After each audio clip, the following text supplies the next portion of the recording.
For over 2 decades now, the HYPERION FT-IR imaging microscope has been the ultimate solution when it comes to research applications. It is found in industrial labs, research institutes, and even synchrotron adaptations, and several thousand publications have been issued using the Bruker HYPERION.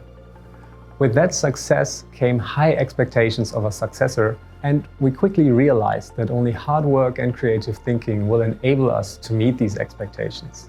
So new users will find that the original promise of the HYPERION is kept, so the full flexibility, the versatility of the instrument is still there. This starts with different objectives for low and high magnifications and covers different sampling accessories such as temperature control stages, as well as the extension of the spectral range and the availability of dedicated detectors from far IR to the near IR visible range.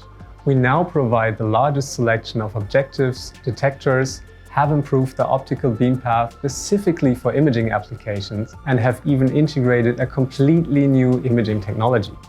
Because the HYPERION was so successful, we had to come up with something big for a successor. And with the QCL technology, we found this is the perfect fit for a HYPERION II microscope. Our development team really outdid themselves by creating an IR microscope that combines classical FT-IR with QCL microscopy in one instrument. And it came out perfect. So we have a solution that provides full speed and sensitivity without any coherence artifacts.